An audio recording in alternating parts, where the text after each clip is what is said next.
എന്തായി? റെഡിയായാ? എടാ ഒരു 5 മിനിറ്റ് ഒന്ന് കുളിച്ചാൽ മാത്രം മതി. എടാ നീ റെഡിയായോന്നല്ല, കഴിക്കാനുള്ള ഫുഡ് റെഡിയാന്ന് ഞാൻ ചോദിച്ചത്.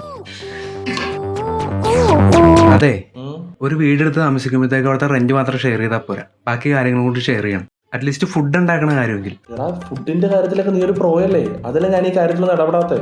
പ്രോ അല്ല പൂ. ഒന്നില്ലെങ്കിൽ നീയും കൂടി അടുക്കളയിൽ കയറണം. അതല്ലാന്നുണ്ടെങ്കിൽ കുക്കിംഗ് അറിയാവുന്ന ഏതെങ്കിലും ലേഡീനെ കൊണ്ടുവന്നാലും ഞാൻ ഓക്കെയാണ്. ആടാ, നിനക്ക് പറ്റിയ ഒരാളെ ഞാൻ കണ്ടുവച്ചിട്ടുണ്ട്. ശരിക്കും? പിന്നെ ഒന്ന് പോയി കേടാണെന്ന്. അളിയാ, ഞാൻ സീരിയസ് ആയിട്ട് ചോദിക്കാം, നല്ല വിശപ്പുണ്ട്, എന്തേലും കഴിക്കാണ്ട? കഴിക്കാൻ ചോറിൻ്റെ ഒപ്പം സാമ്പാർ, അവിയല്, പുളിയിഞ്ചി, അച്ചാറ്. ഇത് കുറെ കടികളുണ്ടല്ലോ, ഇന്നെന്താ പ്രത്യേകത? നിന്റെ ബർത്ത്ഡേ വല്ലോ ആണോ? അല്ല, ആക്ച്വലി എനിക്ക് ഇതൊക്കെ തന്നെ ഒന്നായിരുന്നു പ്ലാനേ. പക്ഷേ ചെറിയൊരു പ്രശ്നമുണ്ട്. എന്ത് പ്രശ്നം?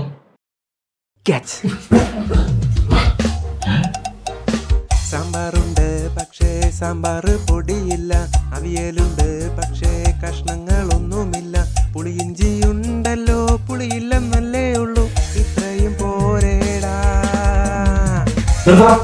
ഞാൻ സീരിയസ് ആയിട്ട് കാര്യം ചോദിക്കുമ്പോൾ നീ ആളെ കളിയാക്കണ?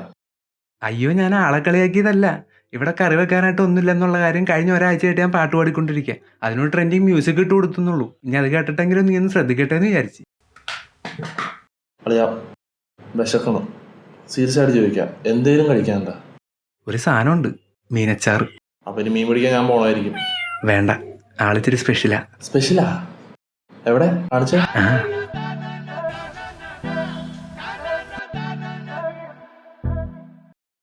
മറിയം പിക്കിൾസ്. ഇത് മറിയോന്നല്ല, മെറിയോന്നാണല്ലോ എഴുതിയേക്കണേ. Miriam pickles. രാവിലെ ആരുടെ ചോറിനോട് അച്ചാറ് വരച്ചിരണേ? അളിയതെന്ന് വിചാരിക്കണ പോലെ അല്ല, ഇത് 100% ക്വാളിറ്റി ചെക്ക് കഴിഞ്ഞിട്ടുള്ളതാ. ഇവർക്ക് ഈ അച്ചാർ മാത്രമല്ല, അവർക്ക് ചിക്കൻ ഉണ്ട്, പ്രോൺസ് ഉണ്ട്, എന്തിന് ഇടിയിറച്ചിയുടെ അച്ചാർ വരെ ഉണ്ട് ഇവരുടെ കയ്യിൽ. ഇവരെ എക്സ്പോർട്ടിങ് തുടങ്ങിയിട്ടുണ്ട്. അപ്പൊ തന്നെ അറിയാലോ ഇവരുടെ പ്രൊഡക്റ്റിന്റെ ക്വാളിറ്റി. ശരി, അച്ചാറെങ്കിൽ അച്ചാറ്, നീ കുറച്ച് ചോറെടുക്ക്. ലേശം കഞ്ഞി എടുക്കട്ടെ, ചോറ് വറക്കാൻ മറന്നു, അതാ.